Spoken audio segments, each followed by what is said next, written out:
Bihar exams guide में आपका स्वागत है। आज हम समास के इम्पोर्टेंट कंसेप्ट्स पर एक क्विज करेंगे जो आपके Bihar police prohibition constable exam 2025 के लिए बहुत इम्पोर्टेंट है। तो चलिए शुरू करते हैं और देखते हैं पहला सवाल।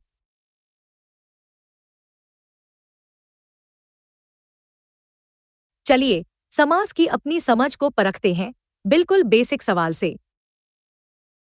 दो या दो से अधिक शब्दों के मेल से एक नया सार्थक शब्द बनाने की प्रक्रिया को क्या कहते हैं? ऑप्शन ए, संधि, ऑप्शन बी, समास, ऑप्शन सी, अलंकार, ऑप्शन डी। छंद।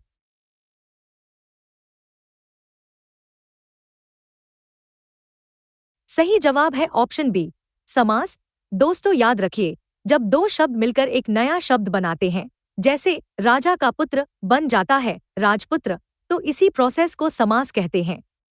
ये शब्दों को छोटा और पावरफुल बनाने का एक तरीका है, मतलब समास का काम है संक्षिप्तीकरण करना। अब देखते हैं समास से बने नए शब्द को क्या कहते हैं। अगला सवाल समस्त पद की पहचान से जुड़ा है, ध्यान से पढ़िएगा। समास प्रक्रिया से बने नए शब्द को क्या कहा जाता है? ऑप्शन ए, समास विग्रह, ऑप्शन बी, उत्तरपद, ऑप्शन सी, पूर्वपद, ऑप्शन डी। समस्त पद।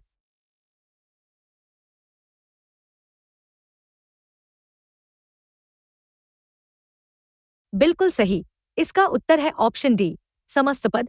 जब हम गंगा का जल को जोड़कर गंगाजल बनाते हैं, तो ये जो नया शब्द गंगाजल बना है, इसी को समस्त पद या सामासिक पद कहते हैं। सीधे शब्दों में कहें, समास का फाइनल प्रोडक्ट ही समस्त पद है। चलिए अब समास की प्रक्रिया को उलटने के बारे में जानते हैं। अब एक और फंडामेंटल कॉन्सेप्ट पर सवाल, समास विग्रह क्या होता है? राजपुत्र का राजा का पुत्र के रूप में वर्णन करना क्या कहलाता है? ऑप्शन ए, पद परिचय, ऑप्शन बी, समास विग्रह, ऑप्शन सी, संधि विच्छेद, ऑप्शन डी। समस्त पद निर्माण।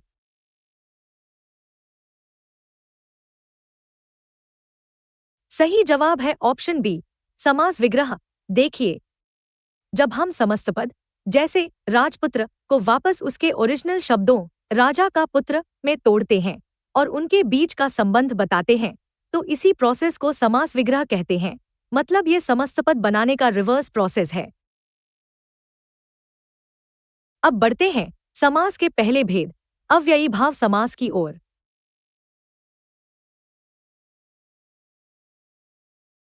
अव्ययी भाव समास का एक बहुत ही कॉमन उदाहरण है, पहचानिए कौन सा? प्रतिदिन शब्द में कौन सा समास है? ऑप्शन ए, तत्पुरुष समास, ऑप्शन बी, द्वंद्व समास, ऑप्शन सी, अव्ययी भाव समास, ऑप्शन डी। बहुव्रीहि समास।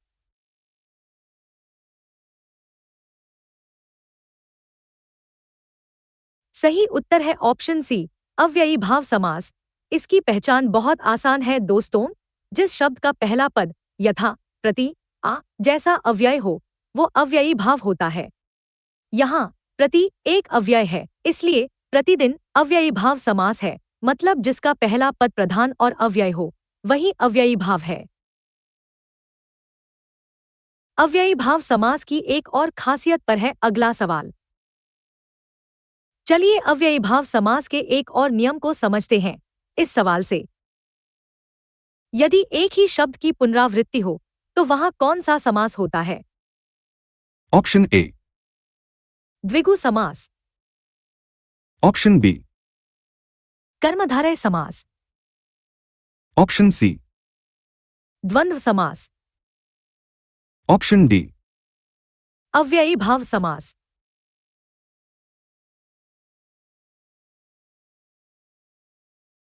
सही जवाब है ऑप्शन डी, अव्ययी भाव समास। ये एक स्पेशल केस है जब एक ही शब्द दो बार आए, जैसे रातों रात या हाथों हाथ, तो वहां भी अव्ययी भाव समास ही होता है। अब जरा सोचिए, रातों रात का मतलब होता है रात ही रात में, जो एक क्रिया विशेषण की तरह काम कर रहा है, और यही तो अव्ययी भाव की पहचान है। अब देखते हैं अव्ययी भाव समास में कौन सा पद मुख्य होता है। अव्ययी भाव समास में पदों की प्रधानता को लेकर एक सीधा सवाल। अव्ययी भाव समास में कौन सा पद प्रधान होता है? ऑप्शन ए, उत्तर पद, ऑप्शन बी, पूर्व पद, ऑप्शन सी, दोनों पद, ऑप्शन डी। कोई अन्य पद।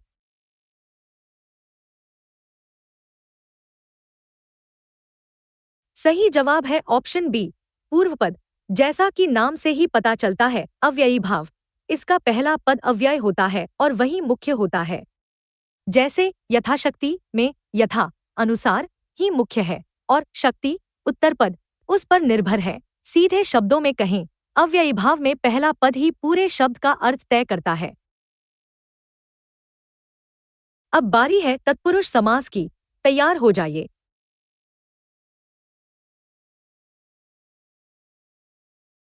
अब तत्पुरुष समास पर आते हैं। इसकी सबसे बड़ी पहचान क्या है? किस समास में दूसरा पद उत्तर पद प्रधान होता है और कारक विभक्ति का लोप हो जाता है? ऑप्शन ए, अव्ययी भाव समास, ऑप्शन बी, तत्पुरुष समास, ऑप्शन सी, द्वंद्व समास, ऑप्शन डी। बहुव्रीहि समास।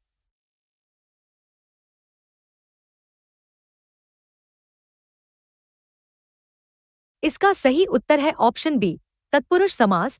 दोस्तों, इसमें हमेशा सेकंड वर्ड यानी उत्तर पद मेन होता है। जैसे राजपुत्र में पुत्र मुख्य है और बनाते समय का विभक्ति छिप गई, मतलब जहां उत्तर पद प्रधान हो और कारक चिन्ह गायब हो, वही तत्पुरुष समास है। अब तत्पुरुष समास के एक भेद को पहचानते हैं। एक समस्त पद है यश प्राप्त। बताइए इसमें कौन सा तत्पुरुष समास है? यश प्राप्त, यश को प्राप्त में कौन सा तत्पुरुष समास है? ऑप्शन ए, करण तत्पुरुष, ऑप्शन बी, कर्म तत्पुरुष, ऑप्शन सी, संबंध तत्पुरुष, ऑप्शन डी। अधिकरण तत्पुरुष।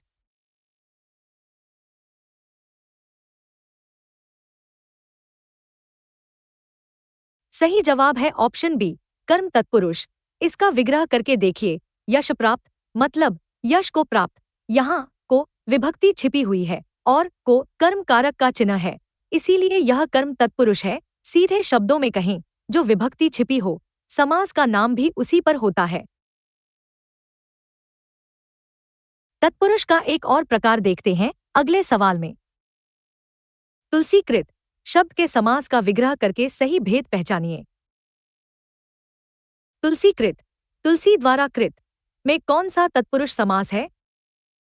ऑप्शन ए, संप्रदान तत्पुरुष, ऑप्शन बी, अपादान तत्पुरुष, ऑप्शन सी, करण तत्पुरुष, ऑप्शन डी। संबंध तत्पुरुष।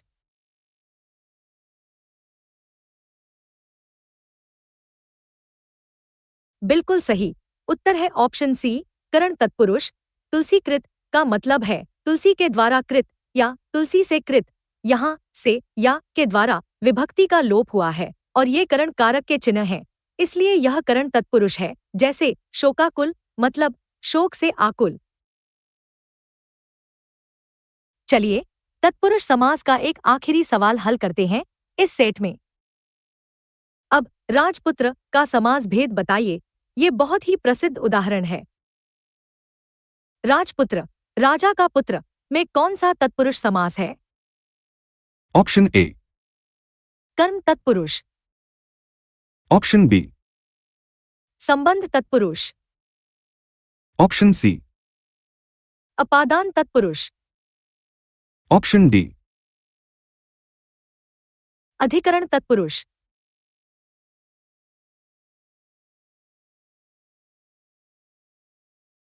सही जवाब है ऑप्शन बी, संबंध तत्पुरुष।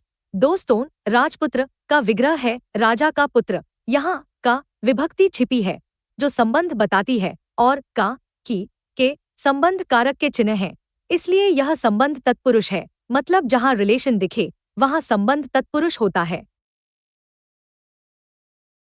अब अगले सेट में हम बाकी के समास के प्रकारों को देखेंगे।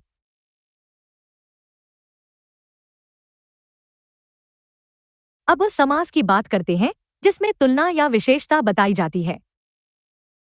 नीलकमल, नीला है जो कमल शब्द में कौन सा समास है? Option A. द्विगु समास, Option B. कर्मधारय समास, Option C. द्वंद्व समास, Option D. बहुव्रीहि समास।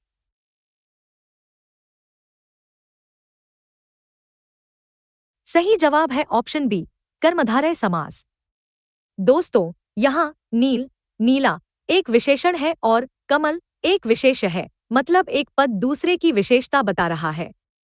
विग्रह करने पर नीला है जो कमल आता है और जहाँ है जो या के समान आए वही कर्मधारय की पहचान है। सीधे शब्दों में कहें, जहाँ गुण या तुलना का संबंध हो वहाँ कर्मधारय समास होता है। कर्मधारय का एक और रूप देखते हैं जहाँ तुलना की जाती है। कर्मधारय समास में जब तुलना की जाती है तो उसे कैसे पहचानेंगे? देखिए अगला सवाल। चरण कमल, कमल के समान चरण में कौन सा समास है? Option A. तत्पुरुष समास, Option B. बहुव्रीहि समास, Option C. कर्मधारय समास, Option D. अव्ययी भाव समास।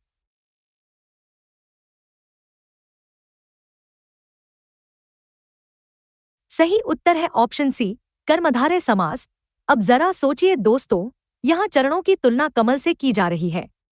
एक पद उपमान कमल है और दूसरा उपमेय चरण है। इसका विग्रह होता है कमल के समान चरण। ये तुलना वाला संबंध भी कर्मधारय ही होता है। जैसे चंद्रमुख मतलब चंद्रमा के समान मुख, मतलब विशेषता हो या तुलना, समास कर्मधारय ही होगा। चलिए कर्मधारय समास की परिभाषा को सीधे सीधे पहचानते हैं। अब कर्मधारय समास की परिभाषा पर एक सीधा सवाल। किस समास के पदों के बीच विशेषण विशेष्य या उपमान उपमेय का संबंध होता है? Option A. कर्मधारय समास, Option B. द्विगु समास, Option C. द्वंद्व समास, Option D. तत्पुरुष समास।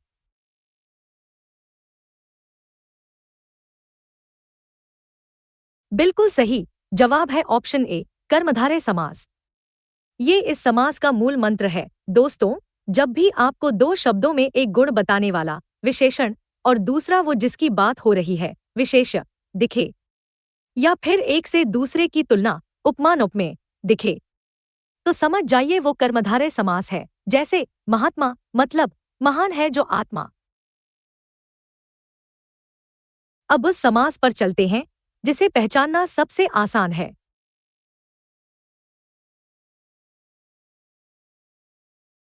चलिए अब संख्याओं वाले समास यानी द्विगु समास को परखते हैं।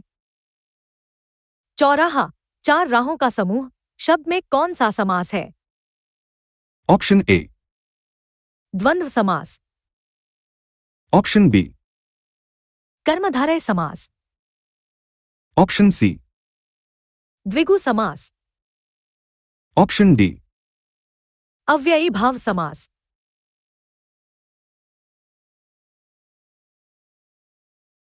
सही जवाब है ऑप्शन सी, द्विगु समास। दोस्तों, ये सबसे आसान है। चौ का मतलब है चार यानी संख्या। जिस भी समास का पहला पद संख्या हो और पूरा शब्द एक ग्रुप या समूह को बताए वो द्विगु समास होता है। जैसे चौराहा मतलब 4 राहों का समूह मतलब संख्या प्लस समूह द्विगु समास। द्विगु समास का एक और उदाहरण पहचानिए। एक और बहुत ही प्रसिद्ध उदाहरण है, देखिए आप इसे पहचान पाते हैं या नहीं। निम्नलिखित में से किस शब्द में द्विगु समास है? ऑप्शन ए, राजपुत्र, option B, Navratra, option C, माता पिता, ऑप्शन डी, नीलकंठ।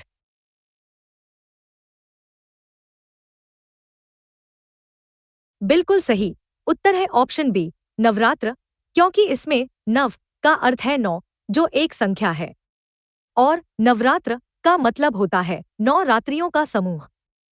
पहला पद संख्या और पूरा शब्द समूह, मतलब ये पक्का द्विगु समास है। सीधे शब्दों में कहें, पहला पद गिनती तो द्विगु समास। अब उस समास की बारी जिसमें दोनों पद बराबर के होते हैं।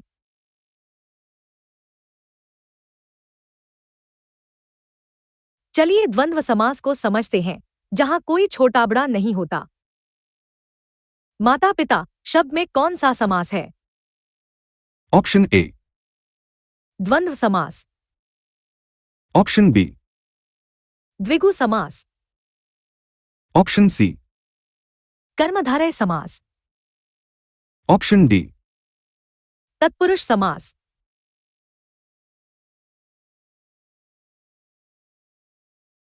सही जवाब है ऑप्शन ए, द्वंद्व समास।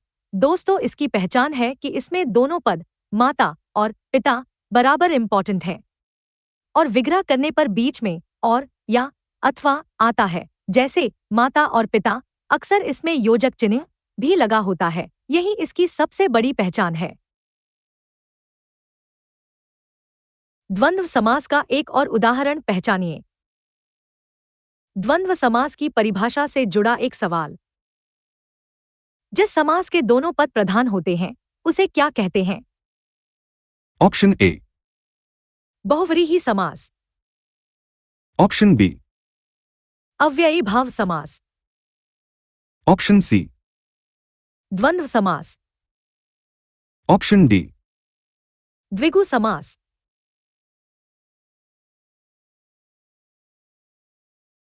एकदम सही उत्तर है ऑप्शन सी, द्वंद्व समास। ये द्वंद्व समास का फंडामेंटल रूल है। इसमें कोई एक पद बॉस नहीं होता, दोनों बराबर होते हैं। जैसे पाप पुण्य में पाप भी प्रधान है और पुण्य भी। विग्रह होगा पाप और पुण्य या पाप या पुण्य, मतलब जहां दोनों पद मेन हों, वही द्वंद्व है। और अब आखिरी और सबसे इंटरेस्टिंग समास, बहुव्रीहि।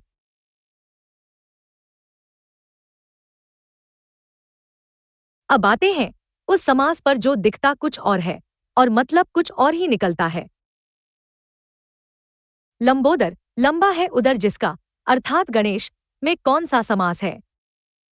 ऑप्शन ए, तत्पुरुष समास, ऑप्शन बी, कर्मधारय समास, ऑप्शन सी, बहुव्रीहि समास, ऑप्शन डी, द्विगु समास।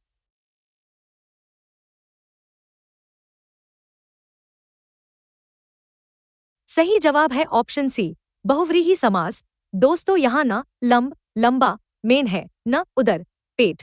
ये दोनों मिलकर किसी तीसरे की तरफ इशारा कर रहे हैं, जो है गणेश जी। मतलब जब दो शब्द मिलकर एक स्पेशल थर्ड मीनिंग दे, तो वो बहुव्रीहि होता है। सीधे शब्दों में कहें, इसमें शब्द नहीं, सांकेतिक अर्थ प्रधान होता है। बहुव्रीहि का एक और दमदार उदाहरण देखते हैं।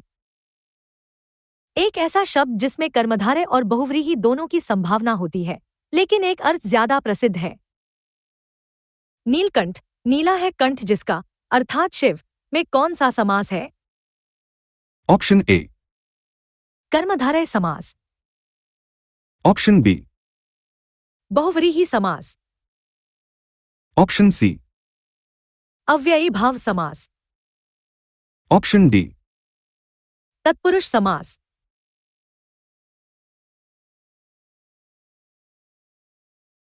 सही उत्तर है ऑप्शन बी, बहुव्रीहि समास। देखिए, अगर इसका विग्रह नीला है जो कंठ करे तो ये कर्मधारय लगता है। लेकिन नीलकंठ शब्द सुनते ही हमारे मन में भगवान शिव का चित्र आता है।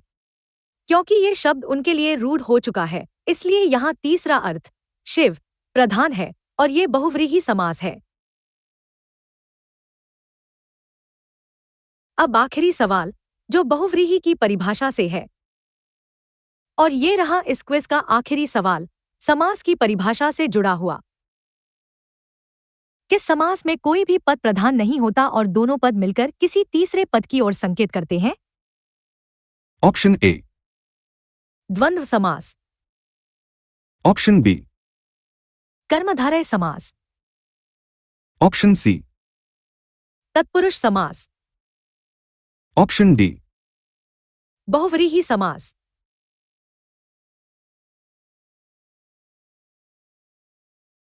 बिल्कुल सही जवाब है ऑप्शन डी, बहुव्रीहि समास। यही वो एकमात्र समास है जिसमें दिए गए शब्द अपना मतलब छोड़कर एक नया, तीसरा और विशेष मतलब बनाते हैं।